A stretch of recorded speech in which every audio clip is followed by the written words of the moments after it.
Assalamualaikum warahmatullahi wabarakatuh. Perkenalkan, nama saya Saskia Salasabila Putri dengan NIM G0024114 dari kelompok B7. Nah, jadi di sini saya ingin menjelaskan mengenai anatomi dinding abdomen. Oke, next. Nah, di sini kita mau belajar apa aja? Nah, sebelum itu ada satu cerita nih. Coba dengerin ya. Nah, jadi Alif baru aja flexing ke circle tongkrongannya gara-gara perutnya mirip roti sobek. Nah, pas mereka nongkrong, teman-temannya ini jadi merasa insecure dan tanya ke Alif, gimana sih caranya biar bisa six pack maksimal? Terus Alif sebagai gym bro yang profesional ini memulai penjelasan tentang anatomi otot yang bikin perutnya jadi kotak-kotak. Nah, di sini Alif akan ngejelasin tentang lapisan dinding abdomen, sistem otot di abdomen, dan struktur penggantung sistem pencernaan. Jadi kita akan belajar 3 hal tersebut. Oke, next. Lapisan dinding abdomen. Nah, lapisan dinding abdomen ini terbagi jadi anterior, sekaligus anterolateral, terus juga posterior. Oke. Next, pertama kita ini akan bahas tentang dinding anterolateral. Nah, di dinding anterolateral ini ada 7 lapis. Yang pertama ada kulit, lalu ada fascia superficialis yang terdiri dari 2 fascia, ada fascia kambar dan fascia scarpa. Kalau fascia kambar ini tuh ketebalannya bervariasi dan dia situs utama penyimpan lemak. Nah, kalau fascia scarpa, dia ini merupakan lapisan membranosa yang tipis yang punya sedikit atau tanpa lemak. Nah, selanjutnya ada fascia profunda. Fascia profunda ini merupakan lapisan tipis jaringan ikat yang menutupi muskulus dan terletak tepat di bagian dalam fascia scarpa. Nah, selanjutnya ada musculi et aponeurosis. Ini terdiri dari 5 muskulus.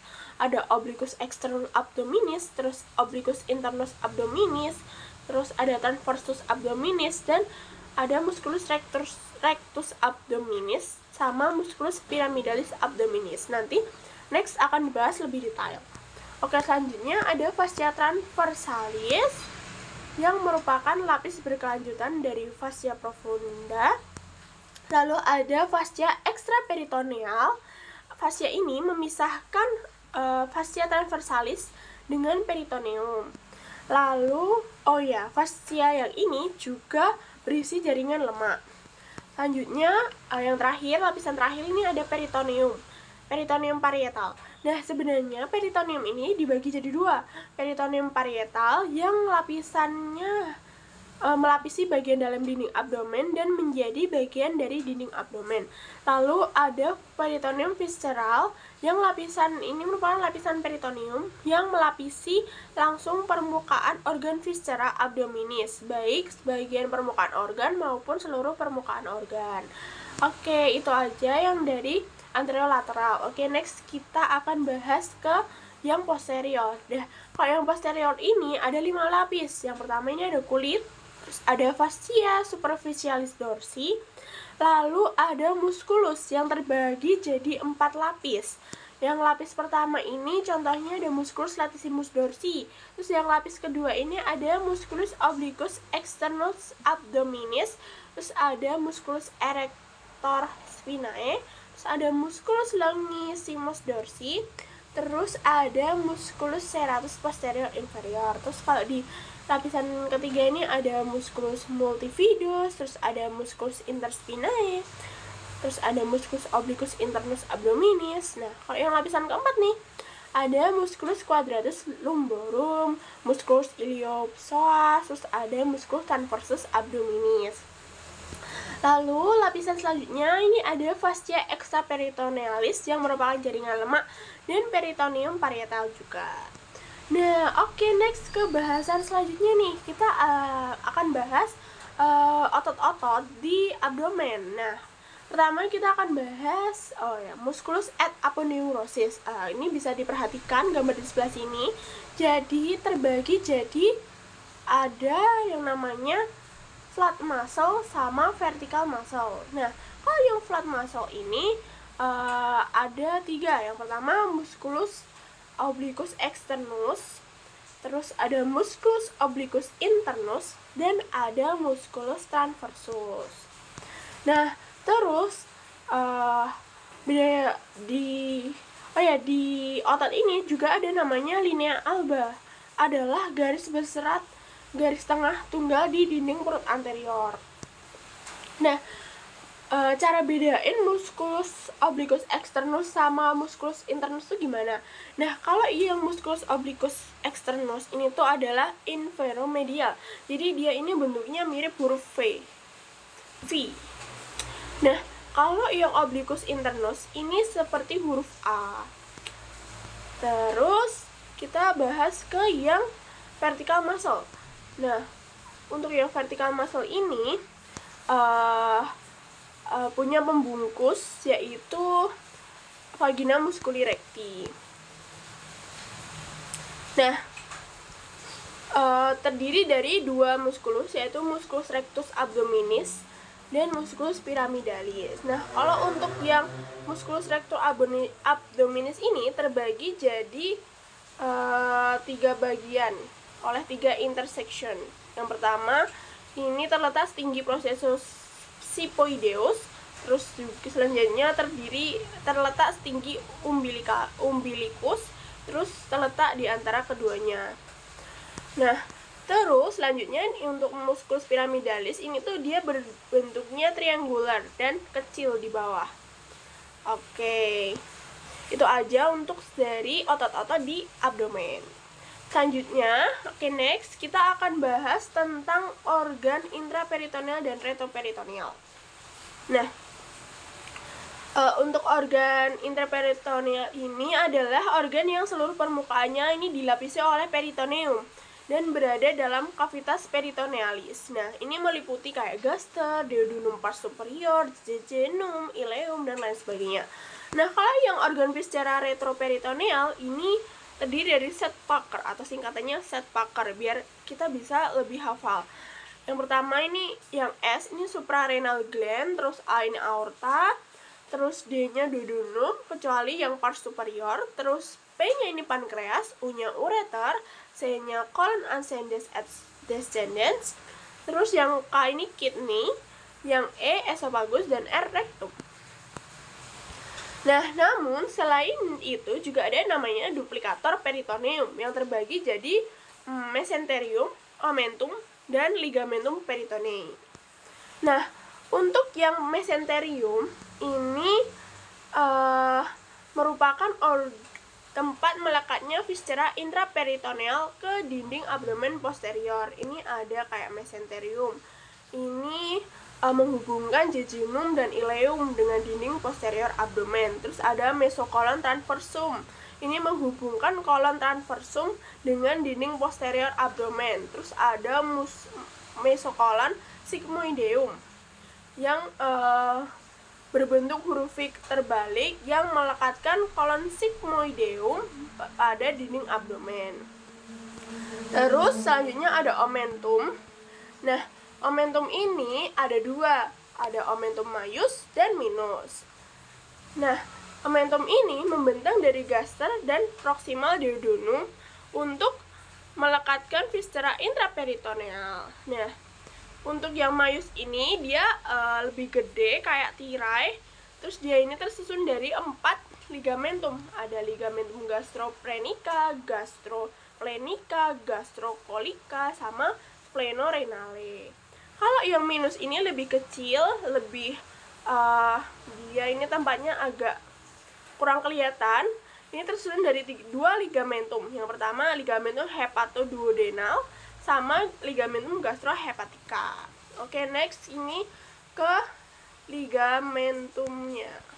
Nah, ligamentum ini merupakan tempat melekatnya antar organ ke organ lain ataupun ke dinding posterior abdomen dan dapat membentuk bagian dari omentum. Nah, ligamentum tersebut dibagi jadi 2. Ini ada gaster sama hepar. Nah, pertama kita bahas di gaster ya.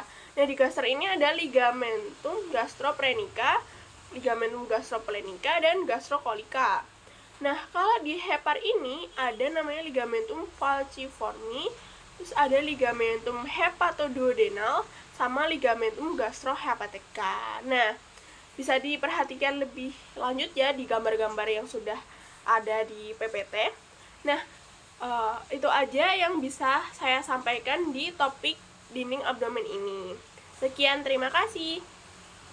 Assalamualaikum warahmatullahi wabarakatuh. Perkenalkan, nama saya Saskia Salsabila Putri dengan NIM G0024114 dari kelompok B7. Nah, di sini saya ingin melanjutkan penjelasan mengenai anatomi traktus digestivus superior. Oke, next. Nah, di sini terdapat kasus, yaitu Randy adalah seorang mahasiswa yang sangat gemar menghadiri acara makan bersama, terutama di restoran dengan konsep all you can eat. Namun, pada suatu kesempatan, Randy merasa tidak nyaman karena cepat merasa kenyang padahal baru saja memulai makanannya. Hal ini membuat khawatir ada yang tidak normal dalam sistem pencernaannya. Nah, sebagai teman yang baik, saya akan menjelaskan tentang traktus digestivus superior, mulai dari mulut sampai lambung, dan bagaimana kompensasi sphincter dan gerakan pencernaan saat dia lagi makan rakus di all you can eat. Oke, next. Nah, jadi saat kita makan, makanan kita akan berjalan dari kavitas oris atau mulut, lalu ke orofaring, lalu berjalan turun ke esofagus, lalu sampai ke gaster, duodenum, dan seterusnya. Nah, kita akan bahas satu persatu. Nah, kita akan bahas kavitas oris atau biasa dikenal mulut terlebih dahulu ya. Nah, di kavitas oris ini akan dibagi jadi dua, yaitu ada vestibulum oris sama kavitas oris propria. Nah, ini ada bagian yang membuka keluar. Ini disebut adalah rima oris. Lalu di sini ada palatum durum, lalu ada palatum mole, terus ada arcus dentalis, terus ada di bagian bawah ini diafragma oris, lalu ada isthmus faucium. Oke. Next. Kita bahas palatum. Pertama tadi ada palatum durum sama palatum mole. Nah, di palatum durum ini untuk 2/3 anteriornya ini ada processus palatinus osis maxillaris. Lalu di 1/3 posteriornya ini ada lamina horizontalis osis palatini. Nah, terus di palatum mole ini ada 5 musculus yang bisa disingkat dengan telepup. Nah, yang pertama musculus tensor veli palatini, lalu ada musculus levator veli palatini, lalu ada musculus palatopharyngeus, musculus uvulae, dan musculus palatoglossus. Nah, selanjutnya kita akan bahas mengenai lingua. Nah, di lingua ini ada yang namanya pars presulcalis lingua sama postsulcalis lingua. Nah, di bagian pars postsulcalis lingua ini ada namanya vallecula epiglotica yang merupakan cekungan di antara kedua plika. Lokasi ini sering menjadi tempat benda tumpul yang tertelan. Nah, kalau tempat benda tajam yang tertelan ini namanya fossa viriformis.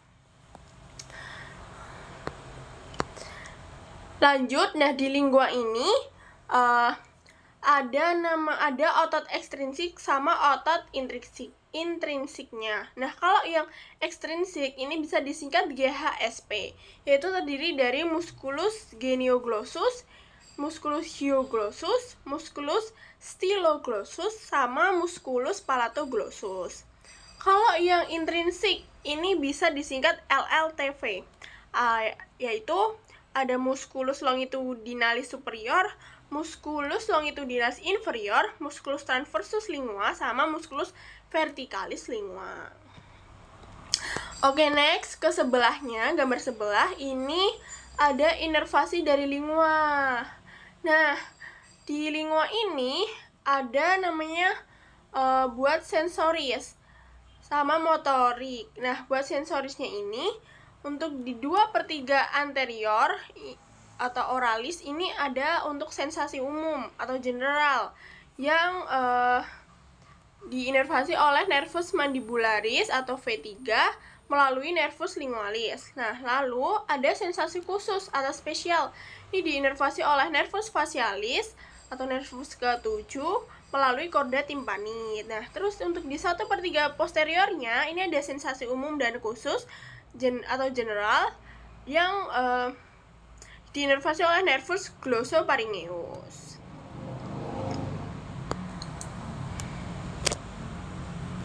Oke, next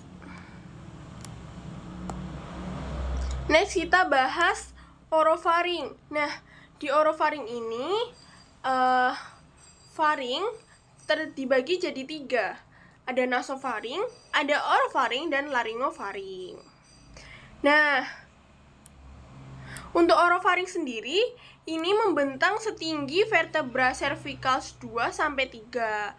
Nah, orofaring ini berhubungan dengan kavitas oris melalui isthmus faucium. Nah, di sebelahnya ini ada namanya annulus Wilder. Nah, ini ada di daerah isthmus faucium. Ada terlihat lingkaran-lingkaran jaringan limfoid yang disebut annulus Wilder itu. Nah, ini yang pertama, ini yang di atas, ini namanya adenoid. Lalu di bawahnya ada 2. Yang kecil-kecil ini namanya tubal tonsil. Lalu di bawahnya lagi yang sedikit agak besar, terdiri dari 2 juga, kanan dan kiri. Ini ada palatin tonsil. Lalu di bawah sendirinya ada lingual tonsil.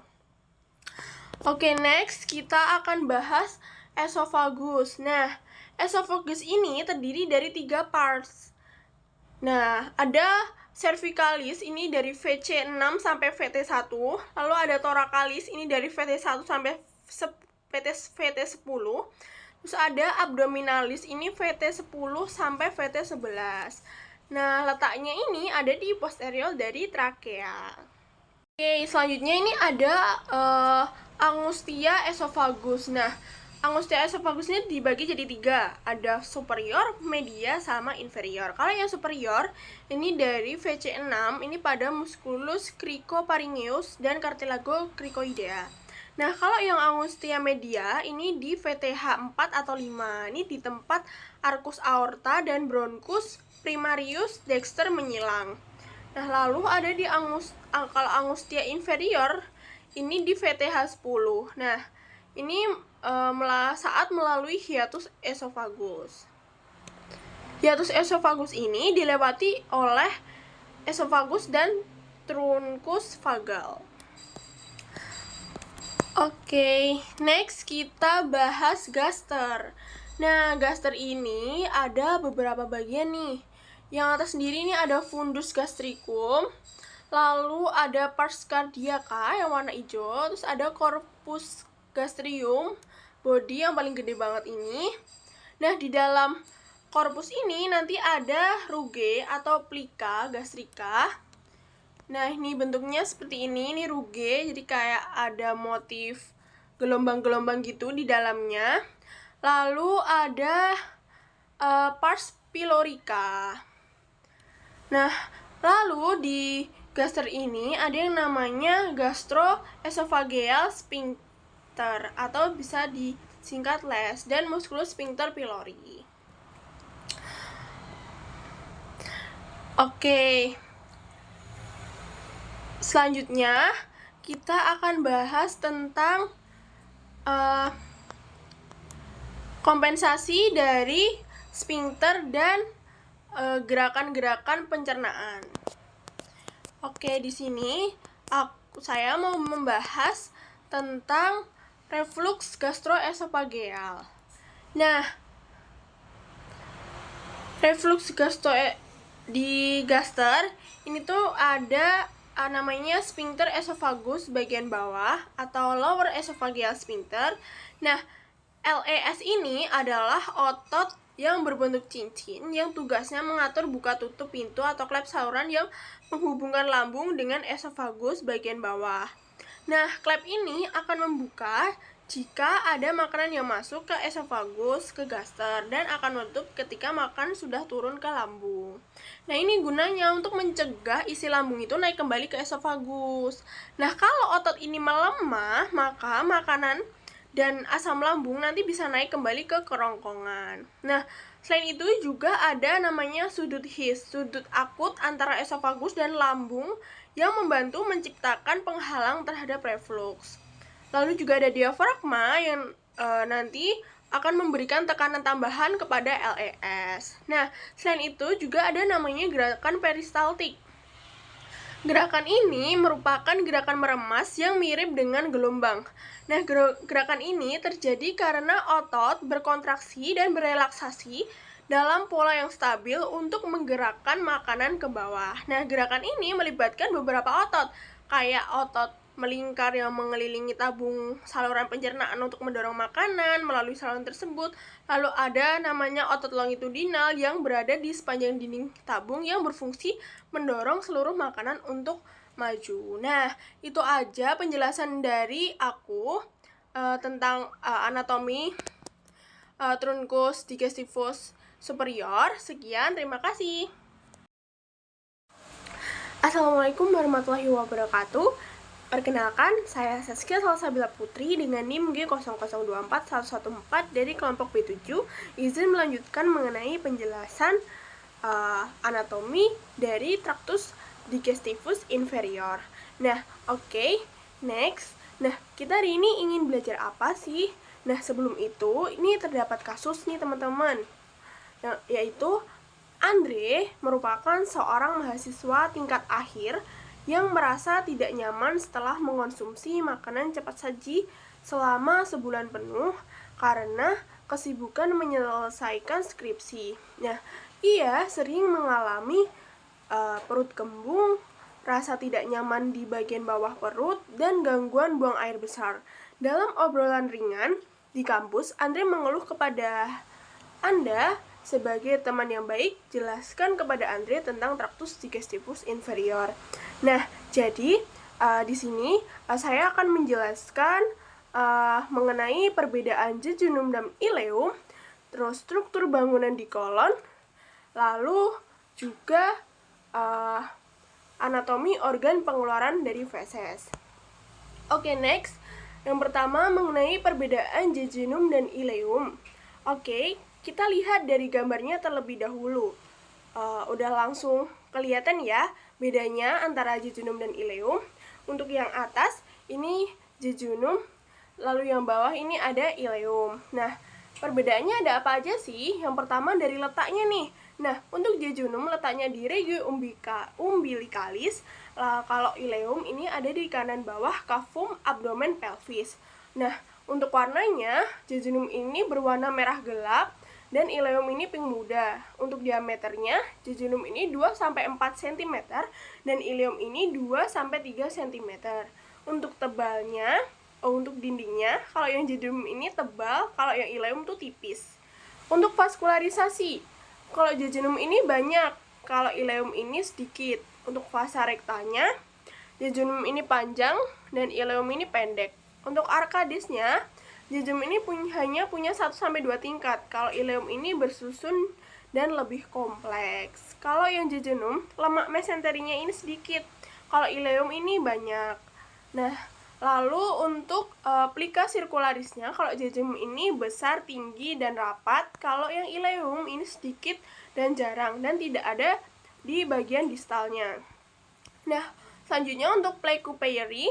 Nah, kalau yang jejunum ini ada beberapa, kalau yang ileum ini dia punya banyak. Nah, itu aja dari perbedaan jejunum dan ileum. Oke, next kita lanjut ke bagian kolon. Nah, kolon ini lumayan panjang dan punya beberapa jenis.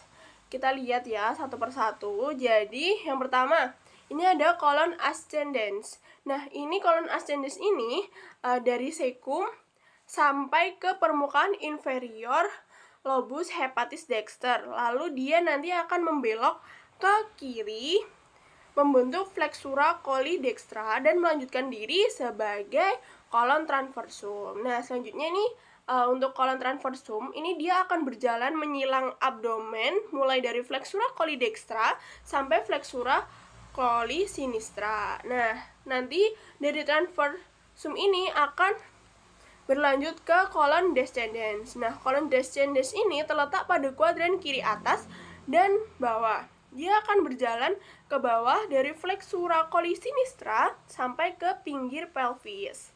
Nah, nanti akan berlanjut ke kolon sigmoid. Nah, di kolon ini dia nanti akan melanjutkan diri ke bagian rektum. Oke, next. Nah, jadi di kolon ini ada beberapa bangunan yang penting nih. Yang pertama, ada taenia mesocolica yang merupakan tempat perlekatan mesokolon. Nah, lalu ada taenia ommentalis yang merupakan tempat perlekatan dari omentum maius. Lalu ada taenia libera yang tidak dilekati oleh bangunan apapun. Lalu ada taenia tidak terdapat taenia ini tidak terdapat pada apendik dan rektum karena ketiganya bersatu menjadi stratum longitudinal. Nah, lalu ada incisura dan haustra. Ini kayak rumahnya gitu.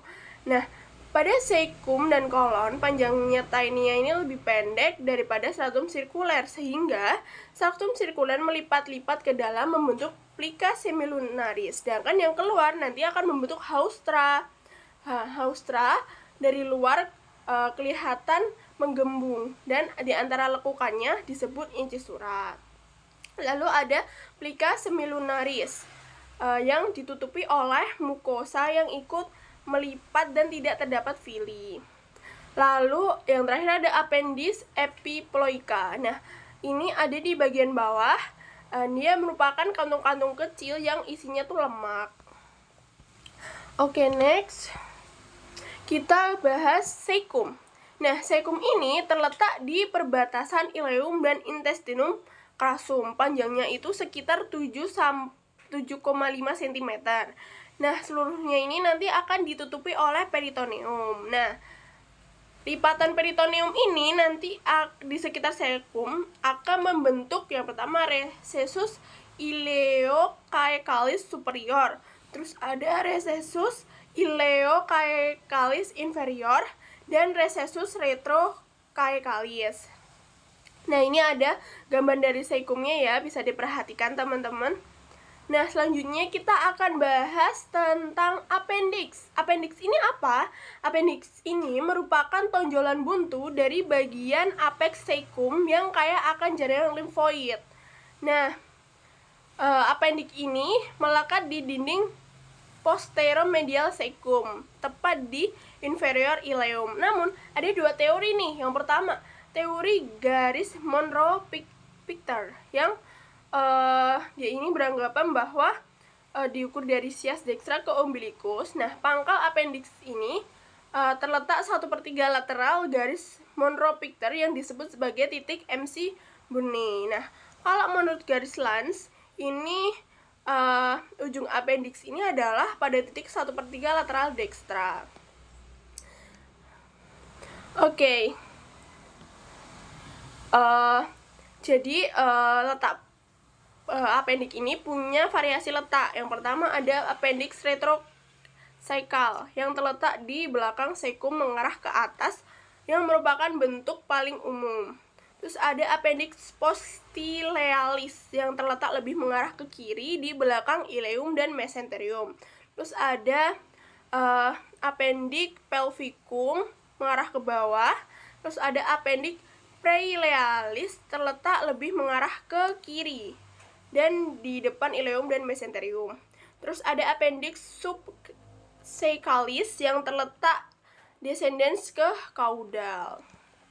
Oke, next kita mau bahas organ yang akan dilewati oleh feses. Ya, ini ada rektum dan analis kanalis.